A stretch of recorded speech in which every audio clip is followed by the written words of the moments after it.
You know, it's really tough to believe that Garmin has been supporting the GNS 430, 530 navigators now for nearly 25 years. Tens of thousands of these things rolled off the assembly line.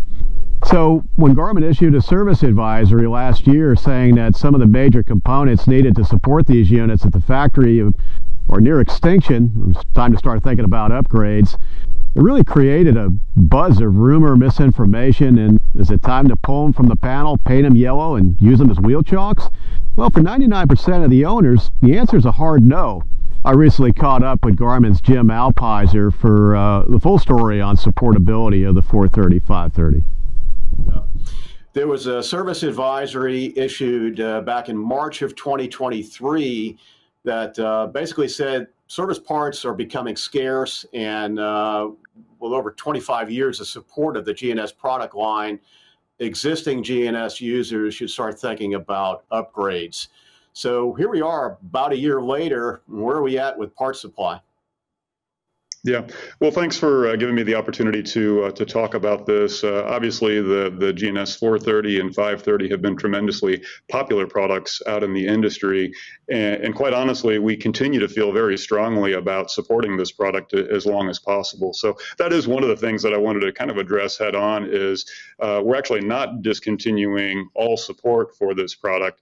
There's considerable support that we are and will continue to offer for years and hopefully decades ahead.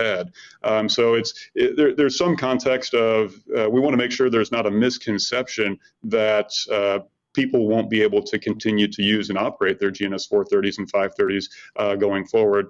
Contrary, we continue to do everything we possibly and realistically can to support the thousands of customers that continue to fly with these popular products. And so it's been a groundbreaking product in the industry that we've been honored to introduce to the marketplace and bring to market. But we have faced our first limitation in one of the repairs. And so for customers who currently operate a GNS 430, you're the ones that are potentially impacted by the limitations that we're facing now. And specifically, it's on the display module. And so you think about the 430 and what that product is. It was a revolutionary product in its time. Color display, moving map, really kind of serving as a kind of a starter version of a multifunction display.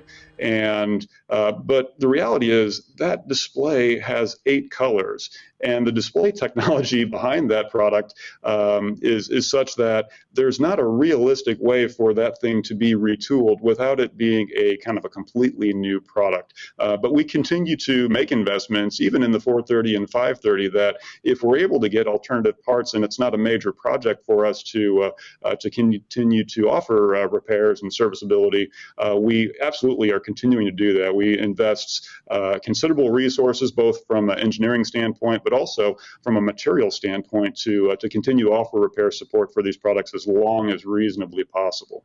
You know, the aviation forums lit up bright red, and there even have been some conspiracy theories about Garmin building obsolescence into their products, and I'm not buying that, and I really don't think, quite frankly, that the aviation press has done a good job of trying to disprove it. And the way to do that, I think, is to look back at way early days of Garmin. And I'm talking about the first GPS navigator from Garmin. I'll throw some B-roll up here on the screen, and you might hit pause to see if you can figure out what it is.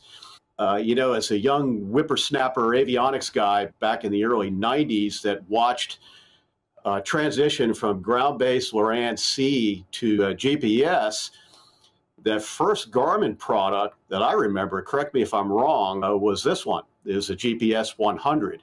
And this was a plop it on top of the glare shield, punch in the coordinates, your lat-long coordinates of where it is you want to go, and this sucker will take you there via GPS navigation. And that product, the GPS 100, evolved into really what I consider to be the first GPS panel mount navigators, a GPS 100 AVD. And that sort of breathed new life into the 100 because the AVD gave it a aviation database. And then there was a installation kit to put this thing into the panel with an external antenna. It even had outputs for left-right outputs for an autopilot to track it. And to me, that was really the first product that led into the GNS. And what was the one after that? Was it the GPS 150? But from a support standpoint, from what I recall, you sort of ran into the same issues with that first generation of IFR GPS navigators that you're faced with now with the GNS. And it was part shortages because Garmin doesn't make all the components inside these navigators. That's kind of where we've come to with the GNS 430 and 530 is we've actually reached an incredible milestone. That thing's been around for 25 years now. And you think about other products in the marketplace that are lasting that long, certainly not computers, certainly not cell phones, but yet we invest thousands into those products. Now, granted, there's not, the installation time and things like that that might go along with that, but there's still significant investments, and we continue to try to keep pace with technology and be able to offer more and more capability in all of these products that we do. But making sure that the products are around for decades is always going to be a priority for Garmin when we're designing and developing and thinking about these products, because we know aircraft live for decades and in a lot of cases even longer than that. So, but there is a time, particularly with modern electronics and technology like this, that there are leaps and bounds of improvements that can and are made over a period of time. And so that's kind of what happened with the lineage that you're talking about here with the GPS 100 AVD, and then the 150 series, the 250 series, 300 XL series. There was continual progression that we were able to make, valuable progression for any and all customers. And then we just hit the grand slam with the GNS 430 and 530 in the marketplace, hugely popular. And because of its extraordinary popularity, we feel even more strongly with that product that we do support and serve those customers as long as is practical and possible. And so things like database updates, not a concern whatsoever. We will continue to offer database updates for a long time on these products. Previous products that you've already mentioned had some challenges with memory, if you can believe that. When those products first came out, those really early products, memory was an issue. Like, it wasn't commonplace to have, low-cost memory available. And so you really had to keep that memory a little bit smaller in order to keep the cost of the product a little bit lower. But now if we were to go to add memory into those products, it's a huge certification project that's just not practical for, for customers to be able to have that trade-off make sense anymore, where you would pay thousands of dollars or more in order to try to do an upgrade like that, versus getting something that's entirely new with tremendously more capability. That's really what we like to offer and what we want to continue to do, but at the same time, try to serve and support the fielded products that we have out in the industry as long as possible. So there's a little bit of a balance, but again, with the 25-year history now that we have with the GNS 430 and 530, we want those products to continue for as long as possible. The only limitation we have right now is really that display module on the GNS 430. And honestly, Garmin products last a really long time, and they are renowned for their quality and their reliability. And so the reality is that this impacts a very, very, very small percentage of that fielded population. I'm guessing it's probably less than 1% of folks, at least in the next year or so, that would potentially have an issue. But even that, I think there's things that we're doing internally even today to try to find, are there ways, are there things, are there techniques we can do to continue to, repurpose these products? And in fact, we're actually doing a trade-in program right now. So if you've got a functional GNS 430 and 530, we actually offer somewhere between $1,000 and $1,750 for that functional GNS 430 and 530. But let's say you are one of the unfortunate folks that has had a display issue and it's just time to find a new product. We actually offer some amount of money. I think it's $650 for those products to come back to Garmin as well. So we can take those other parts that are still functional in that and continue to support the field even longer into the future. So we're trying to do any and all techniques to really have this thing continue for many, many years to come. if I look at wear and tear, common wear and tear items on a GNS Navigator, I think about the display lens, not the display itself, the actual plastic lens on the bezel, and bezel keys. These are items that, they take a pounding, and notoriously over the years, these are probably the biggest reason these things end up going back to Garmin for repair. Are you saying that you can still support replacement of the bezel keys and these lenses that take a beating? Yeah, thanks for bringing that up, because I kind of generically said display on the 430, but the cover glass, yes, we can absolutely continue to replace that. So if you've got scratches, or let's say you've used some sort of a cleaner on the 430 display that has caused it to deteriorate over the years, we can absolutely continue to service that part. It really kind of lies into the backlight module. The display module itself is the one that we source that from somewhere else, and we had to buy a big bucket of parts for that many years ago, and we made our best educated guess as to what can get us to this decade-long repairability and supportability of that particular product. But at some point, you have this equation that you have to work about, and we invest literally millions of dollars in purchased parts, lifetime buy parts, as we call it, where a lot of times, even today, we're building products that maybe haven't even come to market yet, and we're already forced with making decisions about how many do we want to build, how many can we then support at some point thereafter. And these are decisions that we ultimately have to make that are really challenging, but we give it our best educated guess based on all the factors, and then we come up with other techniques to try to sustain and make those products last as long as possible. But it's a significant undertaking, but at the same time, we're also trying to do it responsibly. And you've probably seen and heard of other, companies in the industry, and really all industries, that charge incredible prices for their repairs and support of products. But if you look at Garmin, that's one of the things that we've always felt really strongly about, is that we keep these products very affordable to upkeep and maintain. And so, even the repairability of a GNS 430 and 530 product today is, kind of around that $2,000 mark, which is still a very small fraction of the original purchase price of those products. And you think about that, philosophy that we've taken into the marketplace. We don't want to invest millions of dollars to make these products last forever, and then have to charge ridiculous prices for repairs. We want to make it very affordable. And so that point in time has come with the GNS 430 and 530, where, again, we made some decisions quite a long time ago that now put us in a position where some of those very reasonably priced repairs are just no longer available. Doesn't mean, a customer has to let go of their desire to continue to fly with the 430.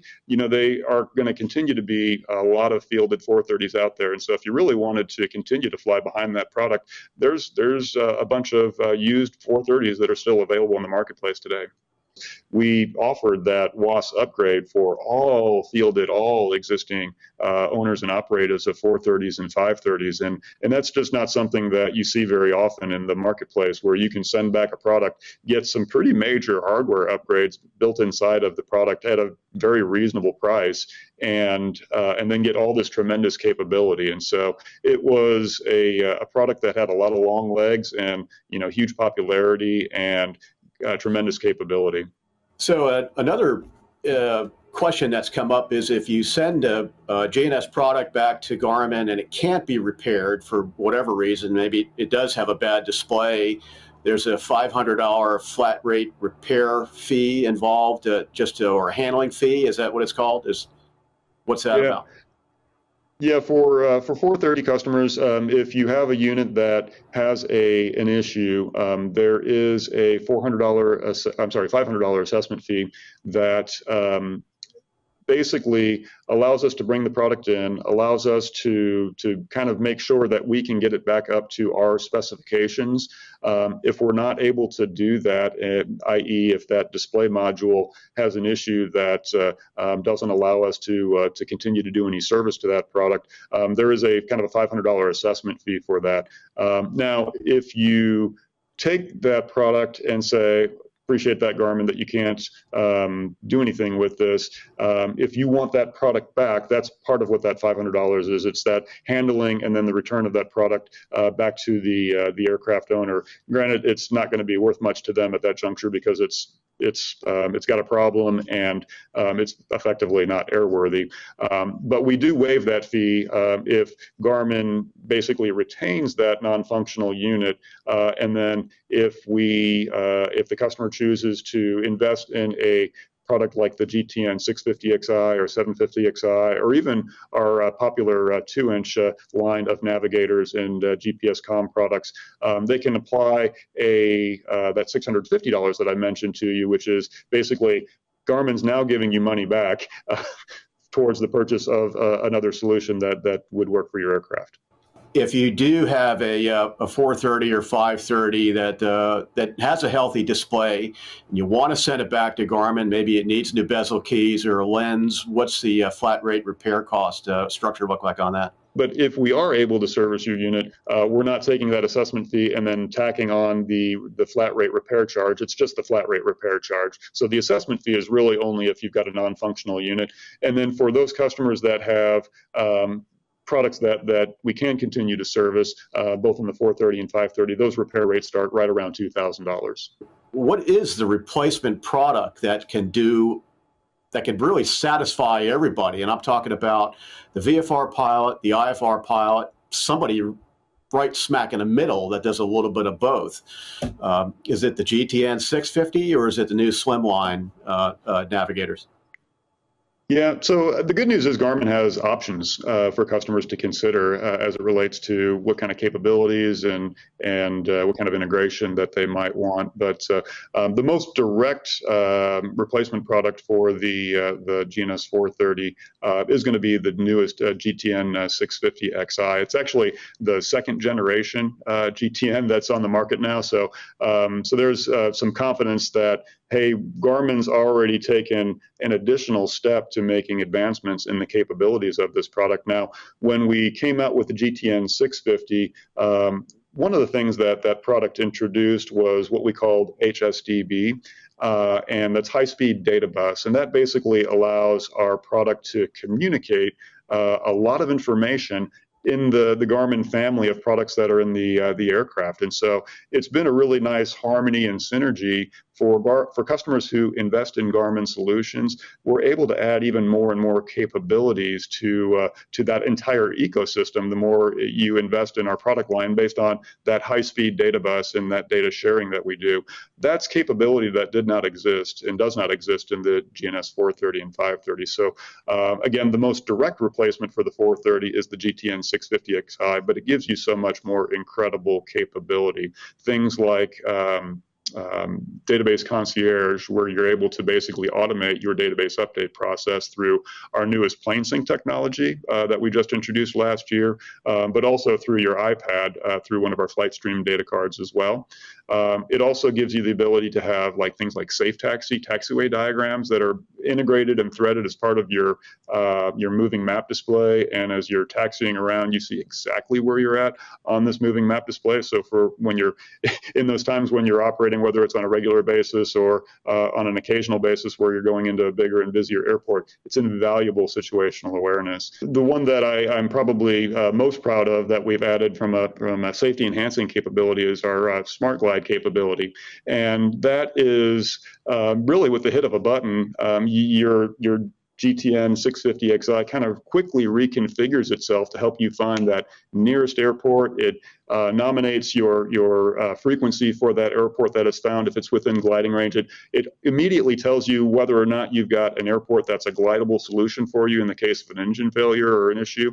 And it does all this automation. If you've got the Garmin transponder in the ecosystem, we nominate a button for you to quickly tune that emergency frequency. So it saves you incredible amounts of time and strain if you do have that stressful situation where you've got a problematic engine, you need to put it down somewhere. You immediately figure out whether or not you've got an airport within range or not, and if you don't, then it's able to kind of quickly reconfigure itself to let you get into that location with frequencies and all you need right right there at your fingertips. So those are just some of the high-level features and capabilities that we've been able to add with products like the GTN 650 and 750XI. But like I said, Garmin's really invested in creating a wide array of solutions for customers. And so you want to try to maybe not make as big of an investment. We've got our newest line of 2-inch products, the GPS 175, the GNC 355, and honestly, the really popular GNX 375 are kind of that more traditional 2-inch height product with a brilliant moving map display. It's really intended for kind of that class 1, class 2, so single engine piston, twin engine, light twin engine aircraft is really where that product kind of shines. And it offers a very, very scalable and affordable way to get really all the same GPS navigational capability you would get from a GTN 650XI. It just doesn't have the nav receiver, and some of those models don't have the comm receiver inside of it. But honestly, you could pair that GPS 175 with our just announced the GNC 215, which is our color Navcom product, and it's actually less expensive to go that direction than a GTN 650XI. Now, there's clearly advantages with having everything in one box and the high-speed data bus and smart glide capability that I mentioned in the GTN that hopefully continue to inspire people to go that direction. But again, if your budget is such that maybe you can't go that direction right away, you can get a solution that is still GPS Navcom for less than you would have paid for your GNS 430 back in the day. Jim Alpiser at Garmin, thanks a lot as always, and we'll talk to you soon. Yep, thank you so much. Safe flying. So my takeaway from that discussion is this: if you've got a GNS 430 or 530 and you're happy with it, simply keep using it, but accept that a rare display failure, or maybe even another major component in the future, could make the thing an orphan. Now, there are some things you could do to help stretch the life of the 430 or 530, and that's keeping it cool in the radio stack. One reason for premature display failure is excessive heat, so make sure that avionics cooling fan is healthy. If you do have one that fails, you can source a used GNS 430 or 530 on the current used market. Surprisingly, these things are still holding their value. I found a bunch of 430Ws for around $5,000. The larger 530W probably somewhere around $7,000. Now, Avidyne makes a mostly slide-in replacement for the GNS 430W. It's the IFD 440. Without trade-in, they sell for about $14,000. Now, we'll look at a bunch of different upgrade strategies for the GNS-series navigator in an upcoming issue of Aviation Consumer Magazine. For Aviation Consumer, I'm Larry Anglisano. Thanks for watching.